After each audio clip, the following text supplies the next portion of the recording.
Avec IRIG, la grande école 100% dédiée au management de l'innovation et à l'accompagnement des transformations durables, retrouvez le journal Écho de Lyon Décideur.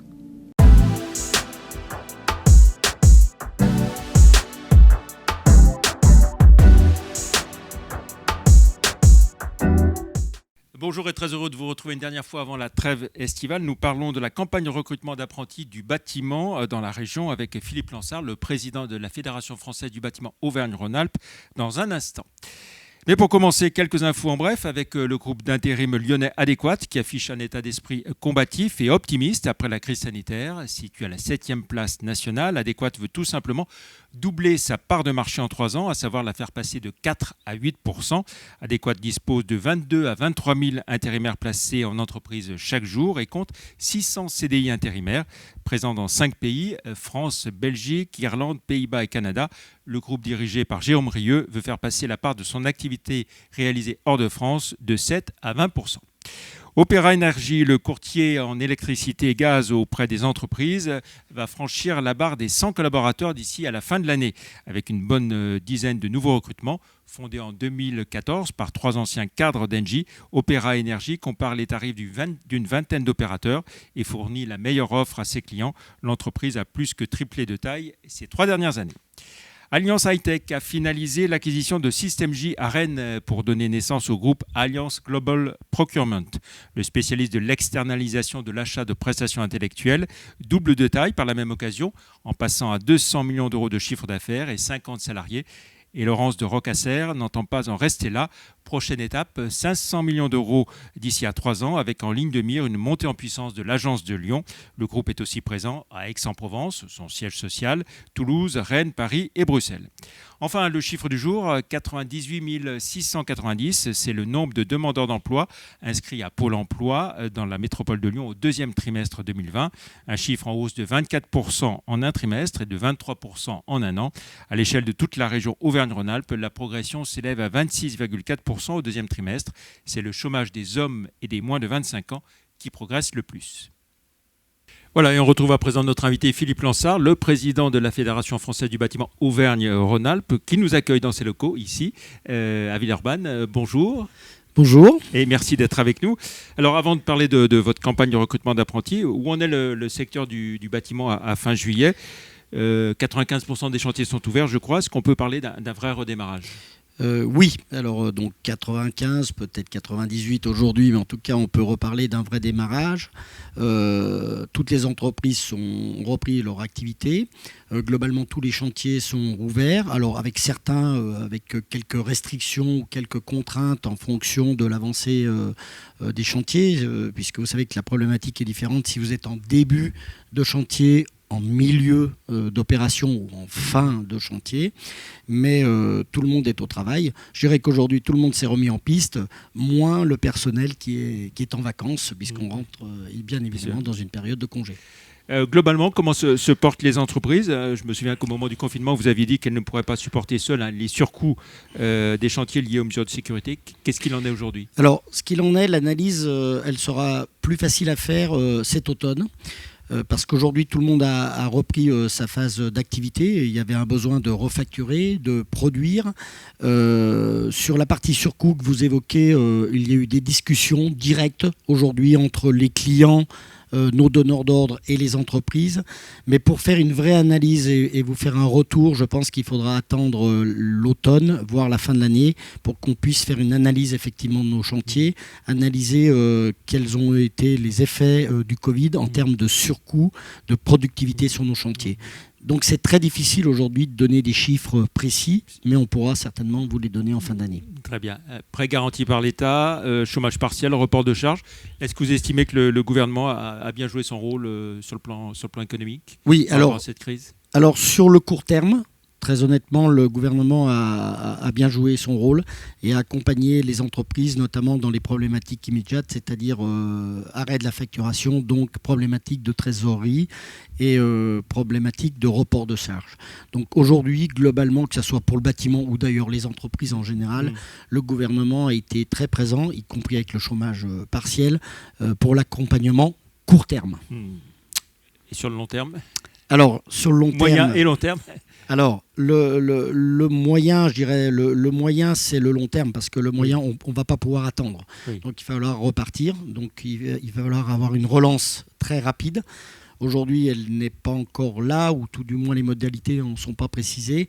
Et donc, on attend effectivement, je crois, le 24 août, les annonces du gouvernement sur le plan de relance, qui est impératif. Et il ne faut pas que ça soit du long terme. Il faut que ça soit du moyen terme, comme vous le dites. On aura besoin de redémarrer rapidement. Voilà. Alors, j'évoquais ce qui a été mis en place par le gouvernement. Au niveau de la région aussi, il y a eu des mesures spécifiques. Alors, la région, les collectivités territoriales, notamment le conseil régional, a effectivement accompagné les entreprises, a abondé quelques mesures gouvernementales et puis a tout de suite activé de la relance économique, d'aide au surcoût, vous l'avez noté, le président Wauquiez a tenu compte de ça dans ses appels d'offres, et l'accompagnement en termes d'aide aux artisans ou aux petites entreprises pour cette période difficile. Alors, si on revient au plan de relance dont on aura tous les détails, effectivement, vous l'avez dit le 24 août, mais il y a eu un certain nombre d'annonces déjà du président de la République le 14 juillet. La dimension rénovation des bâtiments, j'imagine, vous intéresse au tout premier chef. Oui, alors dans les pré-annonces, le ministre Bruno Le Maire déjà nous a fait une bonne annonce, puisque sur les 100 milliards qui sont prévus, 30 millions vont être dévolus a priori à la transition écologique, dont 30 milliards, excusez-moi, et dont 7 milliards pour le bâtiment. Donc effectivement, ça c'est déjà une bonne nouvelle. Maintenant, il faudra voir comment va être distribué cet argent. Concernant la rénovation, il y a déjà des choses importantes qui ont été dites, effectivement, puisque vous savez que les subventions, les primes à la rénovation ont été fortement augmentées et également ouvertes à plus de particuliers, quel que soit leur revenu, et pour les bailleurs, pour les locataires bailleurs, pour les résidences, pour les copropriétés. Donc on va dans le bon sens, parce qu'il va falloir faire sortir cette épargne aujourd'hui pour que la rénovation, qui fait partie de la relance économique du bâtiment, soit très active. Et puis alors il y a aussi les investissements des collectivités locales. Hein. On sait que les investissements des collectivités locales, c'est 70% de l'investissement public qui vont redémarrer, les constructions de logements. Le Lyon-Turin, alors, ça veut dire du pain sur la planche pour les entreprises du bâtiment ? Oui, sauf que là, on n'a pas tout à fait encore la réponse. Je suis un petit peu un petit peu dans l'attente également. Pourquoi ?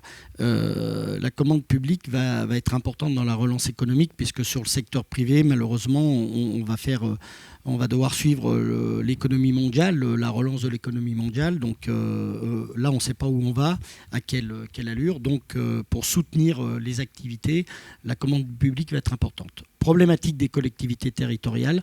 Comme nos entreprises, ils ont été impactés par cette crise en termes de recettes fiscales. Donc aujourd'hui, lorsque vous discutez avec les élus, ils ont des budgets qui vont baisser de l'ordre de moins 20 à moins 30%. Ce que l'on ne sait pas encore dans le plan de relance, c'est comment le gouvernement va abonder et les aider dans cette perte budgétaire, mais ça va être impératif. Ça, c'est le message qu'on doit faire passer. Il faut accompagner les collectivités territoriales dans la perte de leurs recettes. Ça fait partie du plan de relance, et à partir de ce moment-là, ils pourront continuer à maintenir leur niveau d'investissement, qui sera extrêmement important pour nos métiers, puisque certaines de nos entreprises travaillent à 30, 40, 50% pour la commande publique. Bien sûr.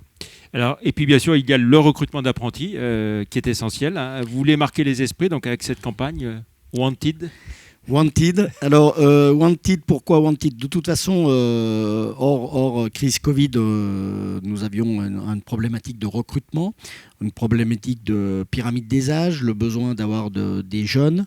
Donc, le Covid est venu pas modifier cette donne, mais le risque de la ralentir, puisqu'on avait peur, effectivement, que les jeunes inquiets de ne pas trouver d'entreprise à la rentrée pour leur apprentissage se réorientent uniquement, par exemple, sur des formations initiales, alors que le besoin pour les entreprises du bâtiment reste très fort à ce niveau-là.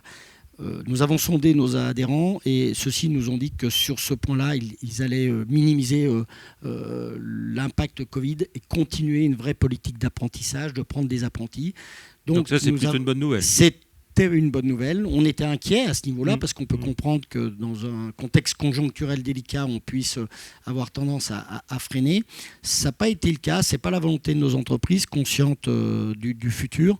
Donc nous avons décidé de lancer cette campagne pour dire aux jeunes, venez dans nos métiers, aux jeunes femmes et hommes, venez dans nos métiers. Il y a des perspectives d'emploi dans le bâtiment dès demain. Et surtout, ne vous détournez pas, si vous en avez la vocation, de nous rejoindre.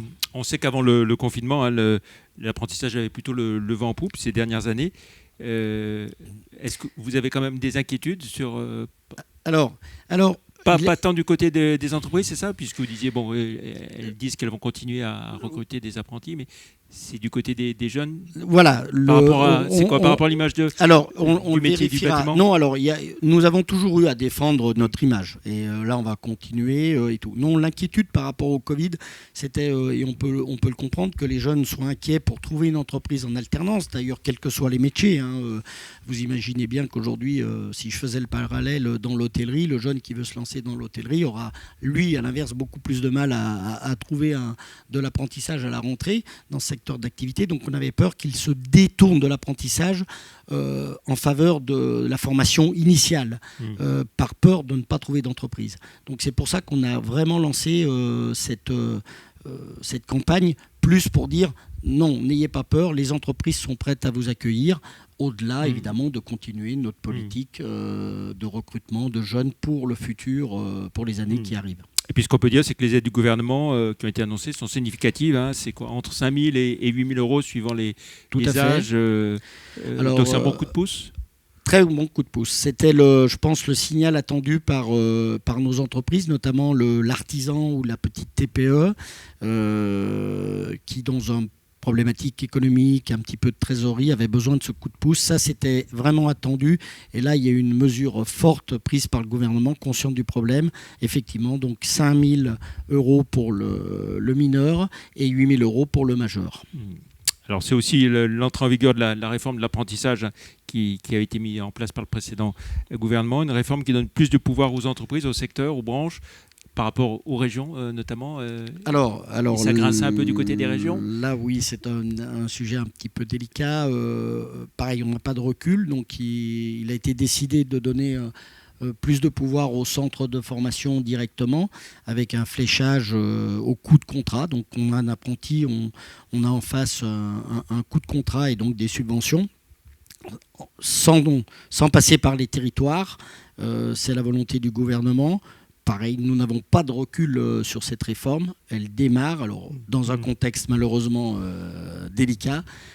Donc là, il va falloir avoir un peu de recul. En tout cas, les branches professionnelles doivent s'investir à fond dans cette politique de formation, puisque maintenant, on est vraiment maître de nos centres d'apprentissage et de l'orientation qu'on veut leur donner. Voilà, il y a un grand message aux jeunes, donc venez dans nos métiers. Alors venez dans nos métiers, il y a du travail. Il y a du travail. Ne tenez pas compte de cette conjoncture. De toute façon, un cycle économique, ça bouge. Le bâtiment va avoir besoin de bras, de cerveaux, de femmes et d'hommes dans les années qui arrivent, dans des emplois qui sont non délocalisables. On travaille sur les territoires, quel que soit le territoire, donc venez nous rejoindre. Aujourd'hui, on va avoir un gros mouvement de départ à la retraite dans les 10 prochaines années, et donc de l'emploi au bout. Très bien. Merci beaucoup Philippe Lansard de nous avoir accueillis et d'avoir été notre dernier invité de la saison. Excellent week-end et très bel été. On se retrouve maintenant le 4 septembre pour un nouveau journal Écho et pour la sortie du numéro 7 de Lyon Décideur. Merci de votre soutien, de votre accompagnement depuis notre lancement en janvier dernier. Merci, au revoir. Merci, au revoir.